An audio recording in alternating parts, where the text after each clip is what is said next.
Hello good morning everybody students. आपका budget studies channel में आपका हार्दिक स्वागत है।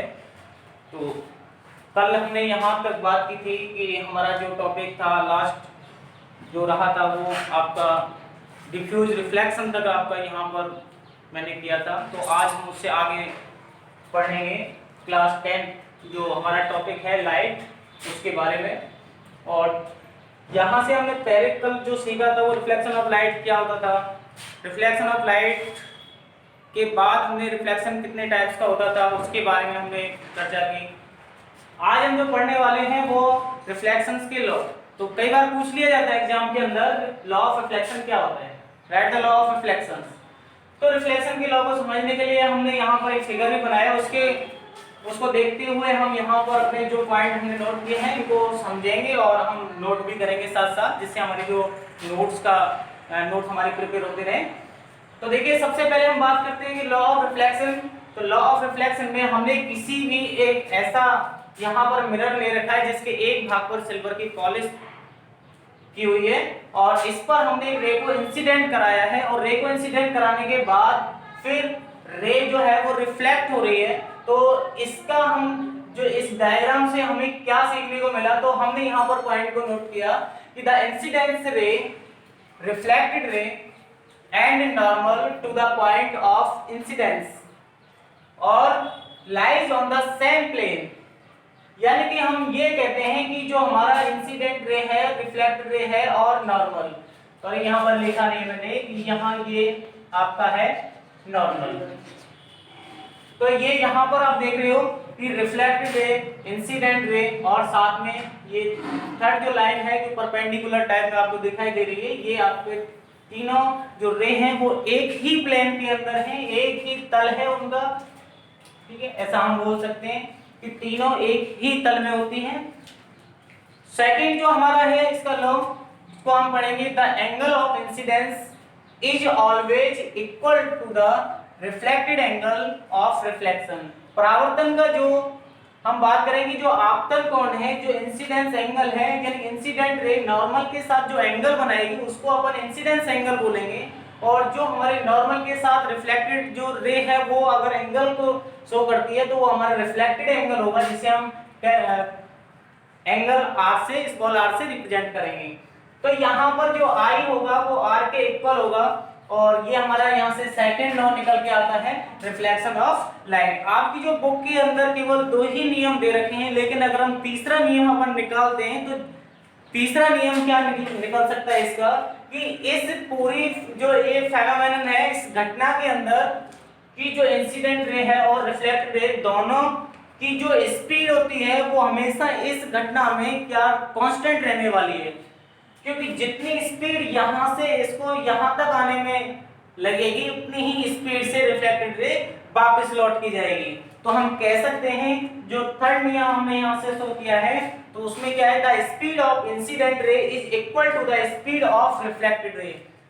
तो इसका मतलब क्या निकला कि स्पीड अगर इंसिडेंट रे की जो कुछ है अगर वही रिफ्लेक्टेड रे की है तो वो रिफ्लेक्शन की जो लॉ है थर्ड नियम उसको फॉलो करेगा। ठीक है, तो यहाँ से पूछा भी गया है कई बार कि लॉ ऑफ रिफ्लेक्शन यानी कि right the law of reflection, यानी प्रकाश का जो परावर्तन होता है उसके नियम लिखो।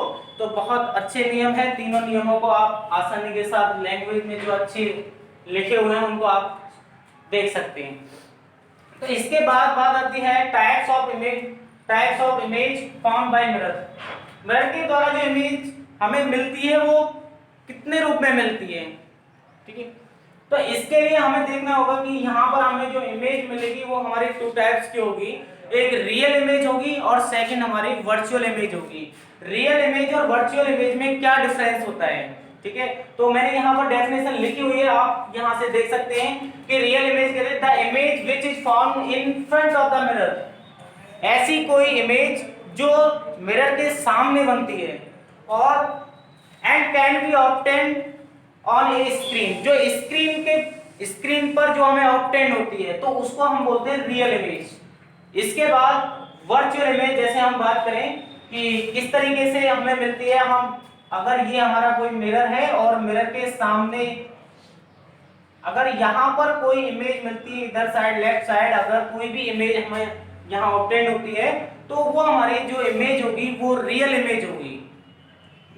और इसके बाद जो बात करते हैं हम वर्चुअल इमेज, तो वर्चुअल इमेज में इसका थोड़ा देखो जो डेफिनेशन है मैंने स्टाइल में लिखी है, आपको लर्न करने में बहुत आसानी रहेगी। कि यहाँ पर देखिए the image which is form in front of the mirror, अगर यहाँ फ्रंट ऑफ द मिरर की जगह हम बिहाइंड ऑफ द मिरर कर देंगे तो वो हमारी वर्चुअल की स्थिति आ जाएगी। ठीक है, यहाँ पर लिखा हो can be obtain on A screen, तो आप अगर ऐसा कहेंगे कि can not be on A screen, अगर उसे पर्दे पर प्राप्त नहीं किया जा सकता है तो वो हमारी वर्चुअल होगी। तो रियल और वर्चुअल में आपको पता ही लगा होगा कि जो वास्तव में जो आपकी इमेज बनेगी तो वो हमारी रियल होगी, और जो नहीं बनती हुई दिखाई देगी हम केवल इमेजिन करेंगे वो हमारी वर्चुअल इमेज होगी। तो वर्चुअल इमेज की जो डेफिनेशन है इससे आपको पता ही लग गया होगा कि the image which is form in behind of the mirror, जो मिरर से पीछे बनेगी, and can not be on A screen, जिसे पर्दे पर प्राप्त नहीं किया जा सकता, it is called virtual image. ठीक है, और ये केवल जो हम बात करेंगे दोनों मिरर में जो इमेज का फॉर्मेशन करेंगे, इमेज हम बना करके देखेंगे तो हमें लगेगा कि एक स्थिति ऐसी होगी जहां पर इमेज जो है आपकी वर्चुअल और इरेक्ट बनती हुई दिखाई देगी। तो इसमें वो पोजीशन कौन सी आएगी, वो आएगी बिटवीन P एंड F। अगर किसी भी object when the placed at between P and F, अगर ऑब्जेक्ट की पोजीशन जो है तो पोजीशन यहाँ अगर P और F के बीच में होगी, आगे हम बात करेंगे इसकी। ठीक है, इमेज जब फॉर्मेशन होगी तो हम बात करेंगे तो वहां पर हमें लगेगा कि हमारे यहाँ पर रियल बनेगी, यहाँ वर्चुअल बनेगी। केवल अभी जो डेफिनेशन है उसमें इतना ही याद रखिए कि जो हमारी मिरर के सामने जो भी इमेज अगर हमें मिलती है तो वो हमारी कौन सी होगी, रियल इमेज होगी, और जो बिहाइंड ऑफ द मिरर बनेगी वो हमारी वर्चुअल इमेज होगी। ठीक है, और इसके बाद हम बात करते हैं formation of image in plane mirror.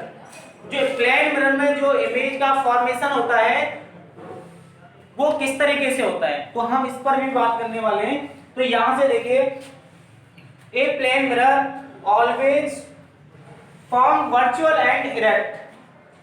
जो प्लेन मिरर में जो इमेज बनने वाली है वो आपकी हमेशा जो बनेगी वो वर्चुअल बनेगी और साथ में इरेक्ट भी बनेगी। ठीक है, आभासी बनेगी और सीधी बनेगी। लेकिन जो सेकंड पॉइंट है, सेकंड पॉइंट की अगर हम बात करते हैं, the distance of the image and that of the object is equal from the mirror. और दूसरी इसकी जो कैरेक्टरिस्टिक्स अगर हम देखें तो ये कंडीशन होगी कि जितनी दूरी से पर किसी भी ऑब्जेक्ट को, जितनी डिस्टेंस पर किसी ऑब्जेक्ट को प्लेस किया जाए, रखा जाए, तो उतनी ही दूरी पर वो अपना इमेज का फॉर्मेशन करेगी। तो यहाँ पर हमारा ये टॉपिक होता है। इसके बाद हम नेक्स्ट वीडियो में हम बात करने वाले हैं, एक बार दोबारा से इसको मेमोराइज कर लेते हैं कि लॉ ऑफ रिफ्लेक्शन क्या होता है। तो यहाँ से देख लें कि जब इंसिडेंट रे जो होगी और रिफ्लेक्टेड रे नॉर्मल तीनों एक ही तल में होंगी, ये फर्स्ट लॉ बनेगा। सेकंड लॉ की अगर बात करेंगे तो इंसिडेंस एंगल और रिफ्लेक्टेड एंगल दोनों हमेशा इक्वल होंगे। और तीसरा जो नियम है हमने अपनी तरफ से यानी कि लिखा हुआ है इसको, तो आप इसको मेमोराइज कर सकते हैं, ज्यादा इसमें ज्यादा टफ भी नहीं है, नॉर्मली आपको लर्न भी हो जाएगा कि ऐसा नहीं होता कभी भी कि कोई भी रे को हम डालें तो उसकी स्पीड डालने वाली कुछ हो और रिफ्लेक्टेड होने वाली कुछ हो। ठीक है, तो हमारी जो इस जब रिफ्लेक्शन की अगर कोई घटना है तो उसमें यहाँ जो स्पीड होती है वो चेंज हो जाती है, सॉरी कांस्टेंट हो जाती है। तो यानी कि जितनी स्पीड इंसिडेंट रे की होगी उतनी ही रिफ्लेक्टेड रे की होगी। तो रिफ्लेक्टेड रे इंसिडेंट रे दोनों की जो स्पीड है वो हमेशा इस केस में कांस्टेंट रहने वाली है। तो यानी कि इसके बाद जब हम types of image found of the by mirror की बात करते हैं तो हमारी दो पोजीशन बनती है, रियल और वर्चुअल। रियल में क्या होता है, मिरर के सामने जो इमेज बनेगी वो हमारी रियल होगी, जिसे पर्दे पर प्राप्त कर सकते हैं, can be obtain on A screen, तो वो हमारी रियल होगी। जिसे नहीं कर सकते, ऐसा इसका अपोजिट हो, वो आपकी वर्चुअल इमेज होगी। लेकिन जब हम इमेज फॉर्मेशन करेंगे तो हमें बहुत अच्छे तरीके से आ भी जाएगा कि किस तरीके से हमारी रियल है और वर्चुअल है। रियल का मतलब ही क्या होता है, वास्तविक, जो हमें लग रहा है कि हमारी ये मिलेगी, जाकर के इंटरसेक्ट करेगी कहीं ना कहीं रिफ्लेक्टेड रे को, तो वो पोजीशन हमारी रियल की होगी। और हमें ऐसा लगेगा कि नहीं कि यहाँ पर हमारी ये इंटरसेक्ट कर नहीं रही है, लेकिन हम कुछ इसमें अलग से करके देखें, इसको आगे पीछे करके देखें, हम थोड़ा इमेजिन करके देखें, तो वो स्थिति हमारी किसकी आएगी, वर्चुअल इमेज की आएगी। तो मैं आशा करता हूँ कि आप लोगों को मेरी अच्छी जो वीडियो है बहुत अच्छी लगी हो, और इसको ज्यादा से ज्यादा लाइक एंड शेयर करें और बेल आइकन बटन को प्रेस करना ना भूलें, जिससे आने वाली जो वीडियो है वो आप लोगों तक पहुंच सके। Thank you.